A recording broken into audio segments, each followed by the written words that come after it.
Commander Vexthul stood before the rows of young Zephyrian cadets in the great hall of the Galactic Military Academy.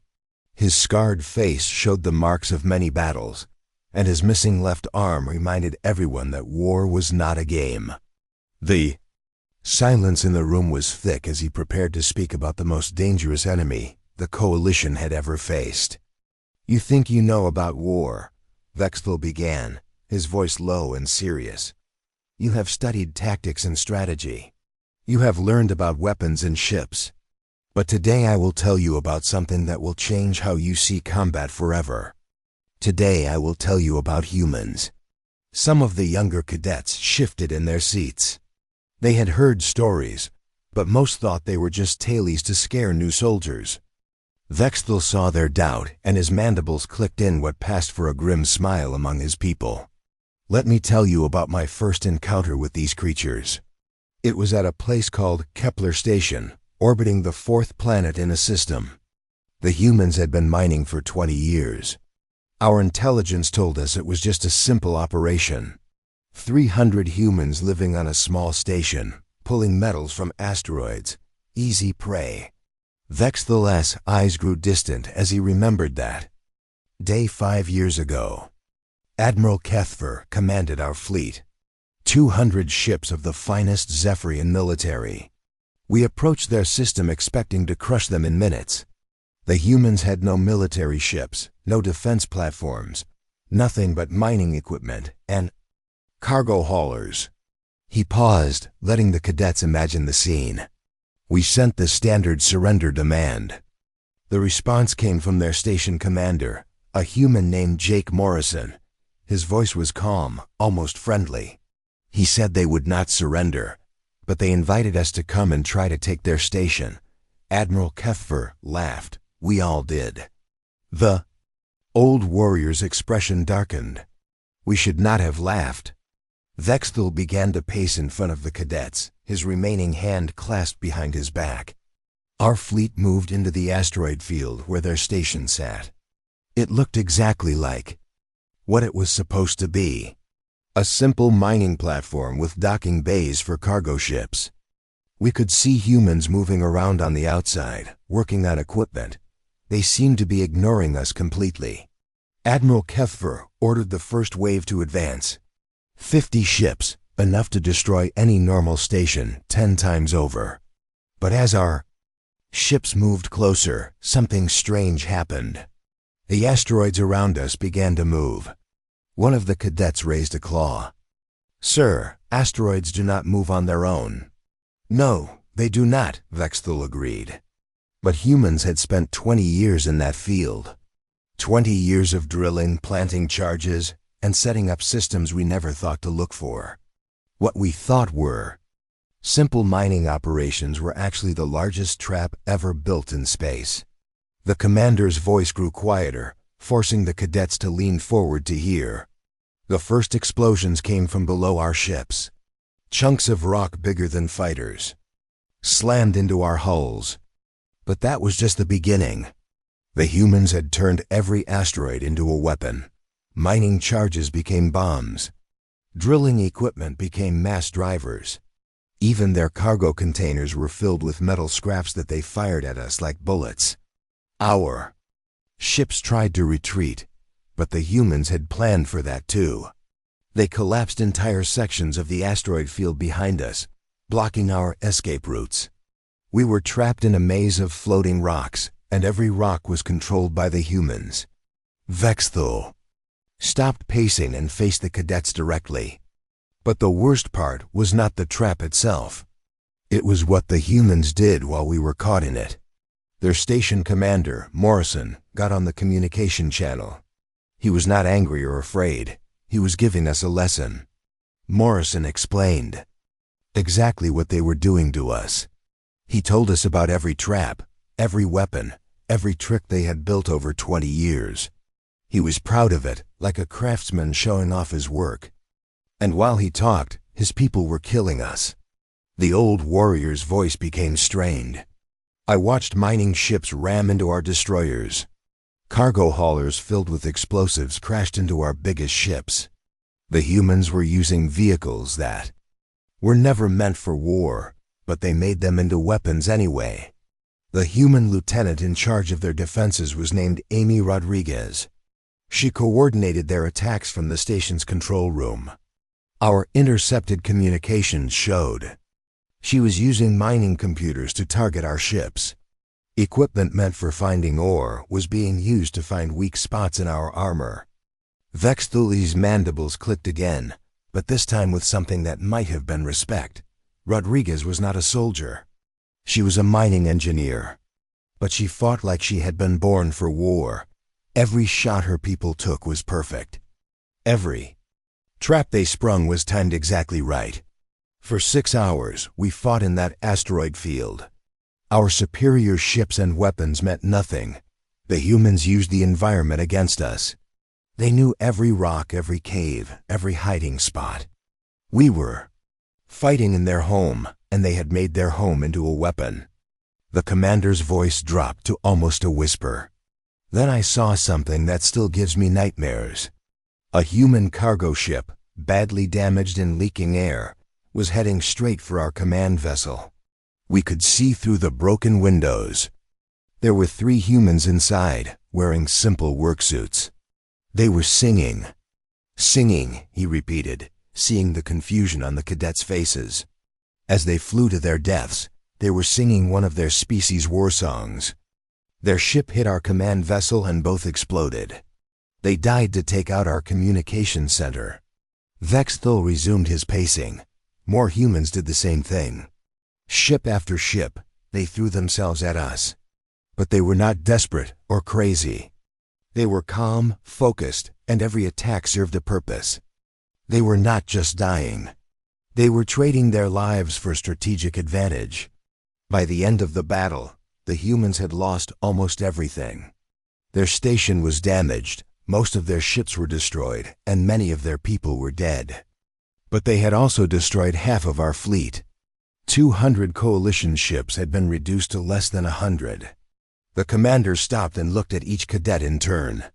But here is what truly frightened me.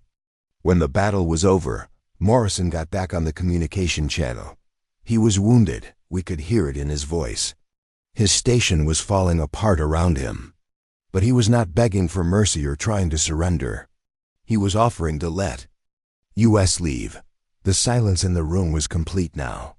Even the youngest cadets understood the meaning of this. Morrison told Admiral Kethver that we could withdraw from their system. He promised safe passage for our remaining ships. But he also made it clear that if we stayed, they would continue fighting. The humans were prepared to die to the last person to defend their little mining station. Vexthul's voice became hard. Admiral Kethver was furious. He ordered the final attack, determined to crush these impudent creatures. But I had seen enough. I had watched farmers and miners fight like the greatest warriors in the galaxy. I had seen them turn tools into weapons and mining equipment into instruments of war. I had seen them sing as they died. I knew something that the Admiral did not understand yet. We were not fighting miners or farmers. We were fighting humans. And humans, I had learned, were something entirely different from anything we had faced before. The old commander straightened up, his scarred face grim.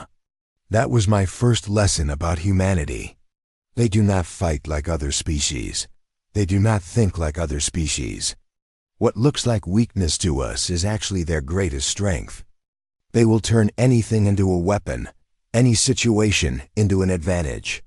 And that was just the beginning of what I learned about them during the war. Commander Vexthul watched the faces of the young cadets as they processed what he had told them about Kepler's station. He could see the doubt in their eyes. How could simple miners defeat trained coalition forces? He knew they needed to hear more to truly understand what humanity was capable of. I can see some of you think Kepler's station was just luck, Vexthul said, his voice carrying across the silent hall. You think the humans got lucky with their traps and their desperate attacks. Let me tell you about New Texas, and you will understand that humans do not rely on luck. The old warrior moved to the center of the room, his remaining hand gesturing as he spoke. New Texas was an agricultural world. Rolling plains covered with crops that fed half the human colonies in that sector. The population was only 2 million. People, mostly farmers and their families. When the coalition decided to capture the planet, we expected no resistance at all. General Zarthok commanded the invasion force. He was a veteran of 30 campaigns, and he had never lost a battle. Our intelligence reports showed New Texas had no military bases, no defense systems, no weapons factories. Just farms and small towns scattered across the continent. Vexthal's mandibles clicked softly. We landed 50,000 troops expecting to control the planet in a matter of days. The local government would surrender, the farmers would go back to their fields, and we would have a new world to supply our forces. It seemed like the easiest assignment of the war. The commander paused, letting the cadets imagine the scene. The first sign that something was wrong came when we landed. There were no crowds of frightened civilians waiting to surrender. The towns were empty. The farms looked abandoned. But the crops were still growing, and the animals were still in their pens. Someone was still taking care of everything. General Zarthok sent scouts to the largest town, a place called Harmony. It had a population of 50,000 people, but when our soldiers arrived, they found empty streets and locked doors. No humans anywhere. It was like the entire population had simply vanished. Vextul began to pace again, his expression growing more serious. Then the attacks began. Not from soldiers or military units, but from ghosts. Our patrols would be walking through the farmland when shots would come from the cornfields. By the time our soldiers reached the spot where the shots came from, there would be nothing but rustling plants and the smell of earth. The local sheriff, a human named Dan Cooper, had organized the resistance. Cooper was not a soldier. He had spent his life catching criminals and keeping peace in small towns. But he knew every farm, every road, every hiding place on the entire planet. And he had convinced the farmers to fight. The old warrior's voice grew quieter, more intense. These humans turned their knowledge of farming into weapons of war. They knew which crops could hide a person, which fields provided the best cover, where the ground was soft enough to dig tunnels. The entire planet became their fortress. Dr. Lisa Park was a local doctor who also happened to know chemistry. She had spent years helping farmers with their crops, mixing fertilizers and pesticides. When the war came, she used that same knowledge to make explosives and poisons. Common farming chemicals became deadly weapons in her hands. Vexthal stopped pacing and faced the cadets directly. But the most frightening thing was how the humans used their own children. There was a boy named Billy Chun, only 16 years old. He led a group of teenagers who knew every secret path and hidden cave in the countryside. These children moved through our lines like spirits, carrying messages and supplies to the adult fighters. Billy and his friends would sneak into our camps at night. They would steal weapons, sabotage equipment, and leave messages that made our soldiers afraid to sleep. One night, they managed to poison the water supply at 3 different bases. Another night, they set fire to our ammunition depot. The commander's voice became strained with memory. Our soldiers started to break down. They were fighting an enemy they could not see, could not predict, could not understand. Every farmer might be a sniper. Every child might be a spy. Every meal might be poisoned. Every step might trigger a bomb made from farm equipment. General Zarthok tried everything. He sent drones to watch the fields, but the humans had learned to hide from them. He used thermal sensors to find body heat, but the humans covered themselves in mud and moved through irrigation ditches filled with cold water. He tried to track their communications, but they used old farming radios that our equipment was not designed to intercept. Vexthul's mandibles clicked with what might have been admiration. The humans had turned their peaceful farming world into a maze of death. They dug tunnels between the farms using equipment meant for laying irrigation pipes. They created hidden bunkers using the same techniques they used to build root cellars for storing crops. Sheriff Cooper coordinated everything from a command post that moved every few days. Sometimes it was in a barn, sometimes in a silo, sometimes in an underground shelter built for storing grain. Our forces would get intelligence about his location, but by the time they arrived, he would be gone, leaving only empty rooms and the smell of farm animals. The old warrior's voice dropped too, almost a whisper. Then came the night that still haunts my dreams. I was part of a patrol moving through a wheat field under cover of darkness. The wheat was tall, almost ready for harvest, and it rustled in the wind like whispers. We were halfway across the field when the attack came. But it was not bullets or explosives. The humans had been patient, waiting for the right moment. They had let us walk into the middle of their trap. The wheat around us suddenly caught fire. Not from bombs or weapons, but from simple farming torches that the humans had placed throughout the field. In seconds, we were surrounded by a wall of flame. The smoke was thick and black, and we could not see where we were going. Vexthel's remaining hand clenched into a fist. But the humans could see us. They had been watching that field for weeks, learning every path, every depression, every place where the wheat grew differently. They moved through the smoke like it was clear air, picking off our soldiers one by one. I saw Sheriff Cooper that night. He appeared out of the smoke like a demon, an old hunting rifle in his hands and mud on his face. He was not young or strong like a soldier. He was just a middle-aged human who knew his land better than we could ever hope to. He looked at me for a moment, and I saw something in his eyes that made my blood freeze. Cooper was not angry or afraid. He was calm, focused, and completely sure of himself. He knew he was going to win because he was fighting for his home. And we were just invaders who did not understand what we had walked into. The commander straightened up, his scarred face grim. We lost half our patrol that night. The survivors were found the next morning, wandering in circles, covered in mud and ash.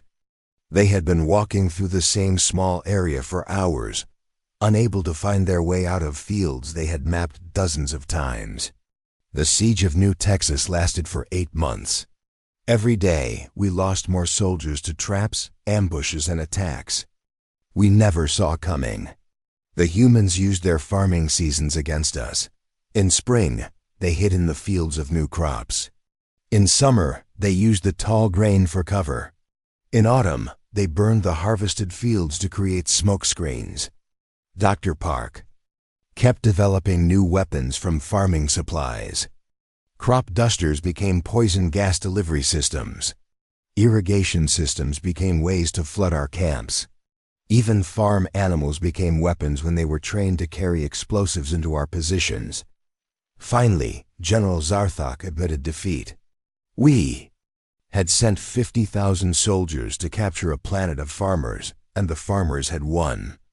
When we withdrew, Sheriff Cooper and his people came out of their hiding places to watch us leave. They were dirty, tired, and many of them were wounded. But they were still there, still fighting, still protecting their home. Vexthel looked at each cadet in turn. That was when I began to understand the truth about humans. They do not fight for glory or conquest. They fight for each other, for their families, for their homes. And when they fight for those things, they become something more dangerous than any weapon we have ever faced. Commander Vexthul could see that the young cadets were beginning to understand the true nature of human warfare. Their faces showed a mixture of fear and fascination as they processed the stories of Kepler Station and New Texas. But he knew they still had not grasped the full horror of what humans could do when they were truly desperate. The battles I have told you about were fights for human colonies and outposts, Vexthul said, his scarred face growing even more serious. But now I will tell you about the day when humans showed us what they would do to protect their own people. It was the battle that made me realize we were not just fighting another species. We were fighting something that defied all our understanding of warfare. The old warrior moved to stand before a large display screen that showed a star map. With his remaining hand, he pointed to a system near the edge of human space. The Centauri system was home to 12 million human civilians, families, children, elderly people who had never seen war. When Fleet Admiral Mordak decided to capture the system, he sent an armada of 300 ships, the largest force the coalition had ever assembled. Standing between our armada and those 12 million humans was Battle Group 7, 12 ships. Not battleships or dreadnoughts, but smaller vessels, cruisers, destroyers, and frigates. The kind of ships that escort cargo convoys and patrol. Quiet sectors. Vexthul's mandibles clicked softly. The human admiral commanding Battle Group 7 was named Karen Stone. She had spent most of her career fighting pirates and smugglers, not major fleet actions. Her ships were older models, some of them 20 years old. Her crews were good, but they were not the best humanity had to offer. The commander paused, letting the cadets understand the impossible situation. Admiral Stone received orders to evacuate the Centauri system. High Command told her to pull back, to save her ships, to let the civilians escape on their own. 300 coalition ships against 12 human ships was not a battle, it was suicide. But Admiral Stone refused the order. She sent a message back to Human Command that I will never forget. She said that 12 million people needed 18 hours to evacuate safely. She said Battle Group 7 would give them those 18 hours, no matter what it cost. Vexthul's voice grew quieter, more intense. When Fleet Admiral Mordak approached the system, he expected the human ships to run. Any reasonable commander would have withdrawn in the face of such overwhelming odds. Instead, Admiral Stone positioned her 12 ships in a defensive formation around the evacuation routes. The human admiral opened communications with Fleet Admiral Mordak. She was polite, almost friendly. She explained that civilian evacuation was in progress and asked him to wait 18 hours before entering the system.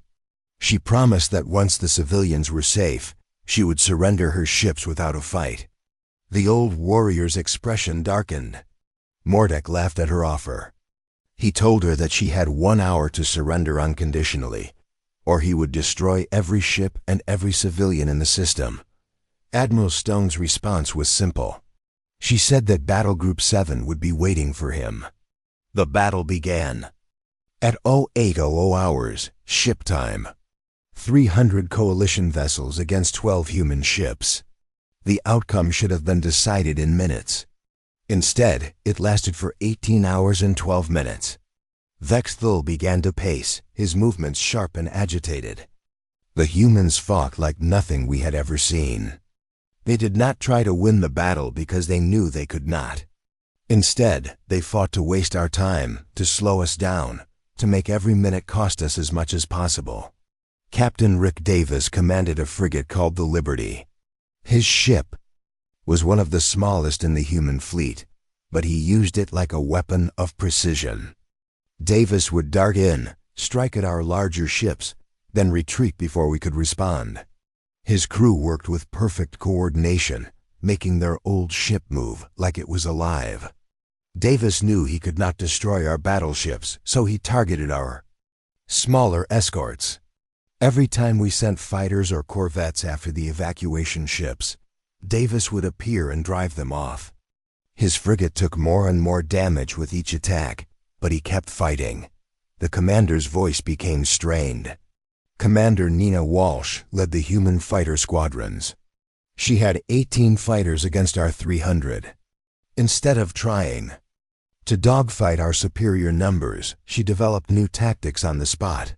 Her pilots would dive into our formations, fire everything they had, then ram our ships when their weapons ran out. Walsh herself rammed her fighter into our command carrier after she ran out of missiles. But before she died, she transmitted new attack patterns to the remaining human pilots. Even in death, she was still commanding her squadron. Vexthul stopped, pacing, and faced the cadets directly. But the most incredible thing was Admiral Stone herself. As her ships were destroyed one by one, she kept adjusting her strategy. When she lost her heavy cruisers, she used her destroyers differently. When she lost her destroyers, she changed how her remaining frigates fought. Stone's flagship was the last ship left after 17 hours of battle. The Defiance was a 30-year-old cruiser that had been scheduled for retirement. It was damaged, running on emergency power, and facing 300 enemy ships alone. The old warrior's voice dropped to almost a whisper. Admiral Stone could have surrendered then. Her mission was complete. The civilians had been evacuated, and she had given them the time they needed. No one would have blamed her for giving up.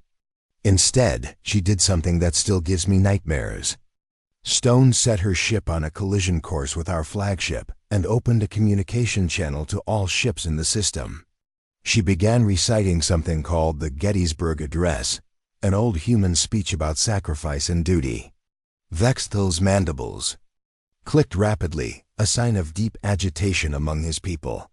Stone's voice was calm and clear as her ship flew toward certain death. She spoke about how the dead had already consecrated the battlefield with their sacrifice. She said that the living could only honor them by finishing the work they had started. As she spoke, I realized something that made my blood freeze. Admiral Stone was not just buying time for the evacuation. She was buying time for something else. The 18 hours had not been random. The humans had been planning something. The commander's voice became urgent. Just as the Defiance was about to ram our flagship, human reinforcements arrived. Not one or two ships, but a full battle fleet. 60 ships, fresh and ready for battle. Admiral Stone had known they were coming. She had coordinated the entire defense to give them time to arrive. The human reinforcements tore into our formation while we were still disorganized from the long battle. Our ships were damaged, our crews were exhausted, and our commanders were still trying to understand what had happened. In 30 minutes, we lost 80 ships. Vexthal straightened up, his scarred face grim. Fleet Admiral Mordak ordered a full retreat. We had started the battle with 300 ships and overwhelming confidence. We left the system with less than half our force, and we never forgot what we had learned. But the lesson was not about human tactics or technology. It was about human nature. Admiral Stone and her people had fought for 18 hours, knowing they would all die. They did not fight for victory or glory. They fought to give their people time to escape. The old warrior looked at each cadet in turn. Every human in Battle Group 7 died that day. But they saved 12 million civilians, and they showed us something that no other species had ever demonstrated. Humans will sacrifice everything for their own people. Not just their lives, but their ships, their careers, their futures. When humans decide that something is worth protecting, they do not calculate odds or consider alternatives. They fight until they win or until they die. And that makes them the most dangerous enemy in the galaxy. Vexthal's voice grew quiet. I learned that day that we were not fighting a military. We were fighting an entire species that treated every battle like it was a fight for survival. Every human ship that died took coalition vessels with it. Every human pilot who was shot down rammed his fighter into our formations. That is why I fear humans more than any other species. Not because they are stronger or faster or smarter than us, but because when they fight with the absolute certainty that their cause is worth dying for. And beings who fight without fear of death are impossible to defeat. Commander Vexthal stood silent for a long moment, watching the young cadets process what they had heard about Battle Group 7. He could see the fear growing in their eyes as they began to understand what humanity was truly capable of. But he knew they still had not heard the worst of it. The story that would follow was the one that had ended his own fighting career and haunted his dreams every night since. The 3 battles I have told you about were fought in space and on distant worlds, Vexthal said, his voice barely above a whisper. But now I must tell you about the assault on Luna Base, humanity's oldest military installation on their home moon. It was there that I learned what humans become when you threaten their most sacred places. The old warrior's remaining hand trembled slightly as he began to speak. Luna Base was built 300 years before the war began. Generation after generation of human soldiers had served there, lived there, and died there. The base was not just a military installation. It was a monument to their entire military history. The Coalition High Command decided that capturing Luna Base would break human morale. If we could take their oldest fortress, the one that watched over their home world, we would prove that humanity could not protect even their most important places. Vexthuli's mandibles clicked nervously. I was part of the assault force. 20,000 Coalition soldiers, the best troops we had. We expected heavy resistance, but we thought we understood what we were facing. Luna Base had 5,000 human defenders commanded by Colonel Sam Mitchell. Colonel Mitchell was not like the other human commanders we had faced. He was old, almost 60 years by human standards. He had served at Luna Base for his entire career, 35 years of protecting humanity's home moon. The base was not just his assignment, it was his life. The commander began to pace, his movements jerky and agitated. When our assault force landed on the moon's surface, everything seemed normal at first. Luna Base looked like any other military installation. Defensive walls, weapon emplacements, communication towers. We had studied it for months and knew every detail of its layout. But as we got closer, we began to notice things that our intelligence reports had not mentioned. The ground around the base was covered with markers. Thousands of small stones with names carved into them. We realized we were walking through a cemetery. Vexthul's voice grew strained. Luna Base was built on the burial ground of human soldiers who had died in space. For 3 centuries, humans had brought their military dead back to the moon and buried them in the rock around the base.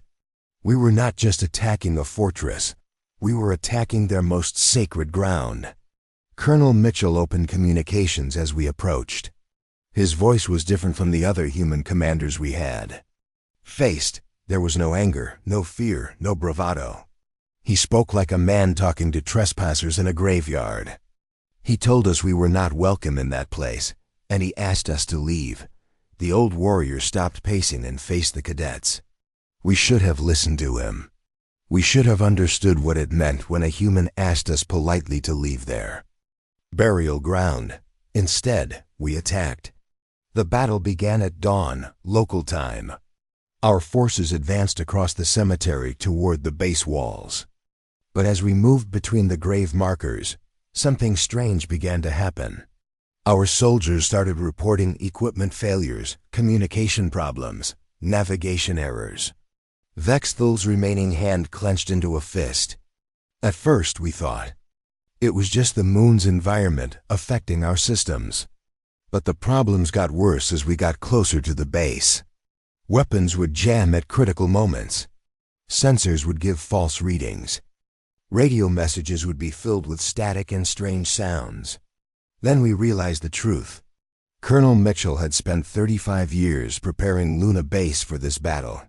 He had used every piece of technology, every weapon, every advantage the moon could provide. But most terrifying of all, he had turned the cemetery itself into a weapon. The commander's voice dropped to almost a whisper. The humans had built their base deep into the moon's rock, connecting it to natural cave systems that stretched for kilometers underground. But they had also connected it to the burial sites. The entire cemetery was honeycombed with tunnels and passages that led back to the base. Sergeant Maria Santos led a squad of human special forces through those tunnels.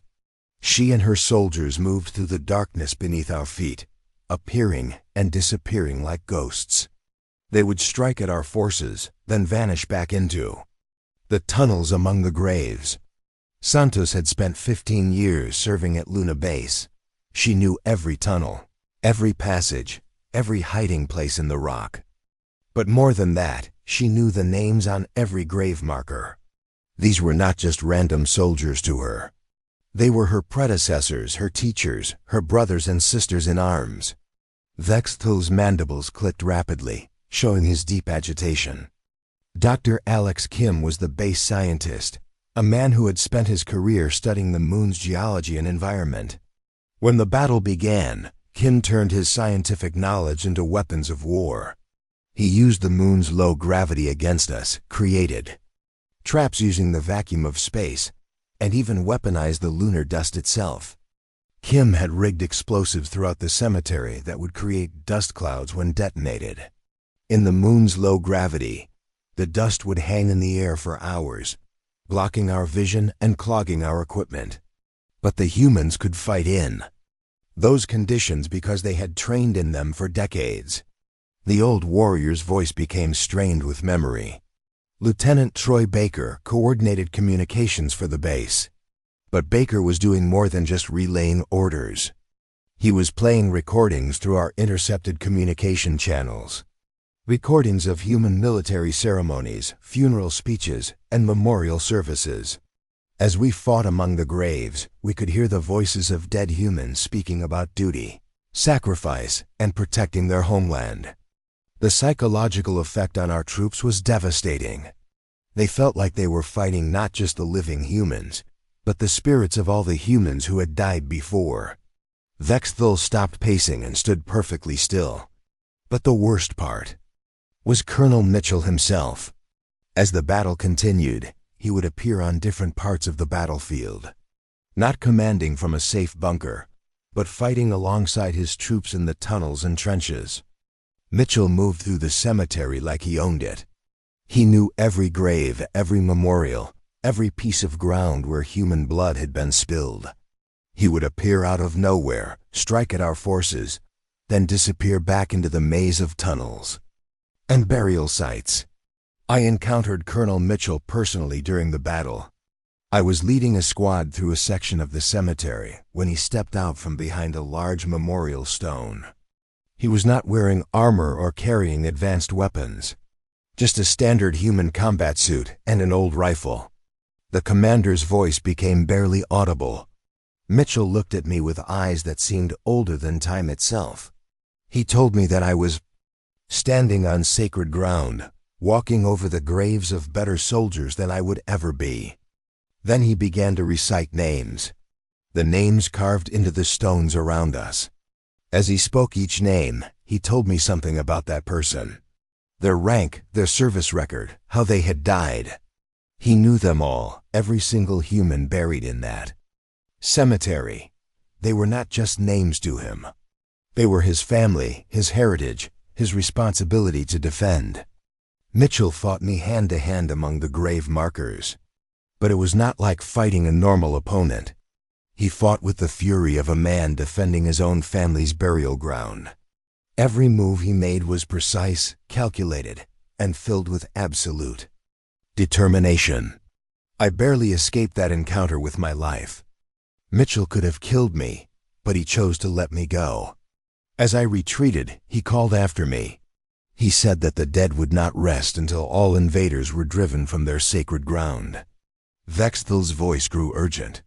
The battle for Luna Base lasted for 6 days. Our 20,000 soldiers were reduced to less than 8,000. But the human defenders fought on, using the cemetery itself as their fortress. They drew strength from the graves around them, fighting with the determination of people who knew they were defending something more important than their own lives. On the 6th day, Coalition High Command ordered a full retreat.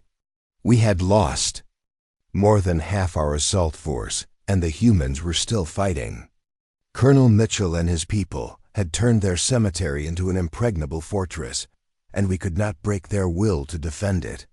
The old warrior looked at each cadet in turn. When we withdrew from Luna Base, Colonel Mitchell and his surviving soldiers came out to watch us leave. They stood among the grave markers, battered and exhausted, but undefeated. They had protected their sacred ground, and they had proven that some things are worth dying for. That was when I understood the true horror of fighting humans. They do not just fight for territory or resources or strategic advantage.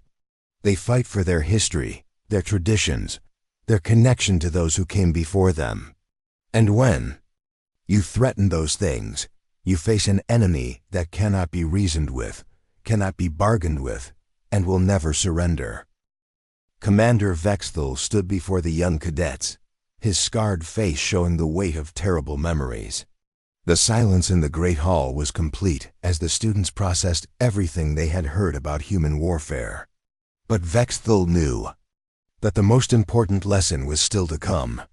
The truth that had ended the war and changed everything the Coalition thought they knew about humanity. The 4 battles I have told you about were just the beginning, Vexthal said, his voice heavy with exhaustion. For 3 years we fought humans across dozens of worlds and hundreds of star systems. Every battle taught us something new about their capabilities. Every victory they achieved seemed impossible. Every defeat they suffered only made them stronger. The old warrior moved slowly to the center of the room, his remaining hand clasped behind his back. But after 3 years of war, something happened that none of us expected. The humans asked for peace talks. Not surrender, not terms of defeat, but negotiations between equals. Supreme Leader Veltar was confident when he agreed to the meeting.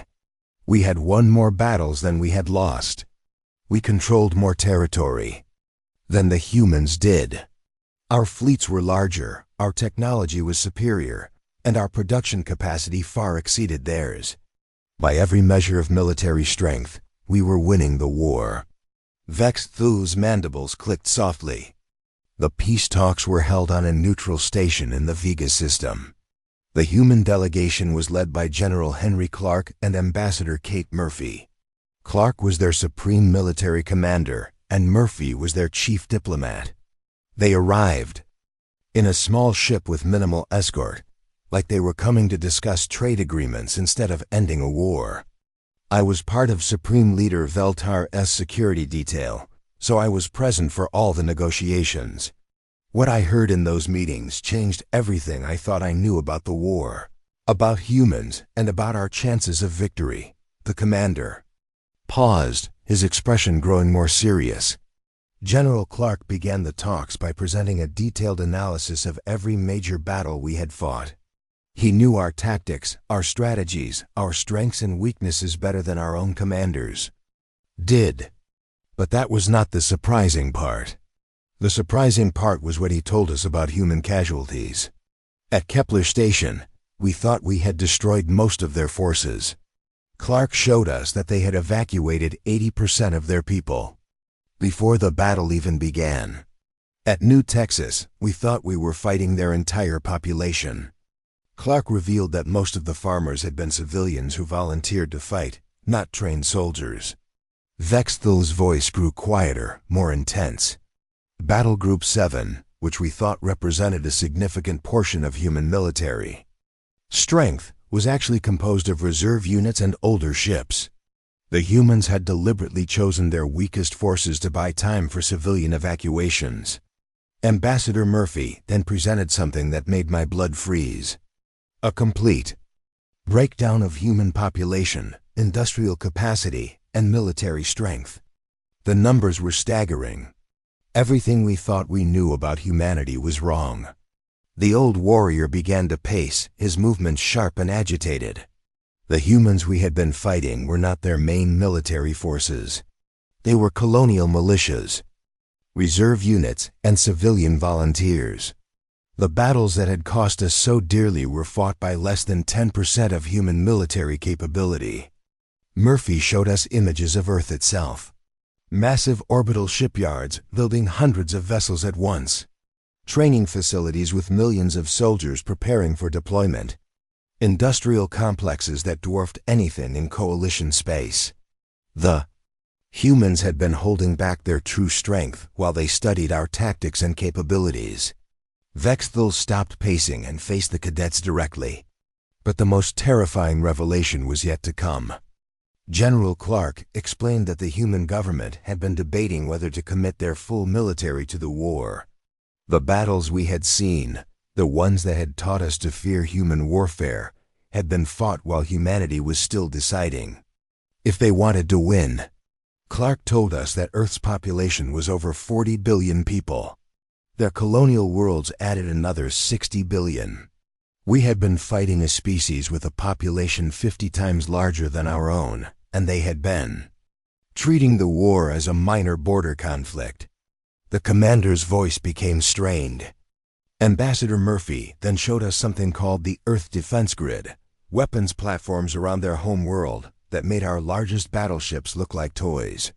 Fortress worlds throughout human space that we had never even detected. Fleet bases with thousands of ships that had never left their home systems. I realized then that every human commander we had faced, every battle we had fought, every victory we had celebrated, had been part of a larger plan. The humans had been learning from us, studying our methods, preparing for the day when they decided to fight seriously. Vexthul's mandibles clicked rapidly. General Clark was polite but direct. He explained that humanity had 3 choices for ending the war. First, they could accept our surrender and negotiate a peace treaty. Second, they could continue the current level of conflict indefinitely, using it as training for their forces. Third, they could commit their full military strength and end the war in a matter of months. Supreme Leader Veltar demanded proof of these claims. He accused the humans of bluffing, of trying to scare us into surrender with false information. Ambassador Murphy's response was to show us real-time surveillance footage of human military facilities. The old warrior's voice dropped to almost a whisper. We watched as human shipyards launched entire battle fleets in single ceremonies. We saw training grounds where millions of soldiers practiced assault tactics. We observed weapon tests that demonstrated firepower we had never imagined possible. But the most frightening thing was not their military strength. It was their patience. General Clark explained that humanity had been preparing for this war for over 50 years, ever since first contact with coalition species. They had studied our politics, our military doctrine, our technology, and our psychology. Clark told us that they had predicted the war would begin exactly when it did. They had known which worlds we would attack first, which tactics we would use, and how we would respond to their defenses. Everything that had happened had been part of their plan. Vexthul straightened up, his scarred face grim. Ambassador Murphy then made an offer that revealed the true nature of human thinking. She proposed a peace treaty that would actually benefit the coalition. Expanded trade, technology sharing, and mutual defense agreements. The humans were offering to help us become stronger, not weaker. Murphy explained that humans did not want to destroy us. They wanted to understand us, to learn from us, to find ways we could coexist peacefully. The war had been an unfortunate necessity, but they hoped it could lead to something better. Supreme Leader Veltar was confused by this offer. He asked why the humans would help their former enemies. General Clark's answer was simple. He said that strong neighbors made for better security than weak ones. Humans preferred to have allies rather than subjects. The commander's voice grew urgent. But then Clark added something that made the room go silent.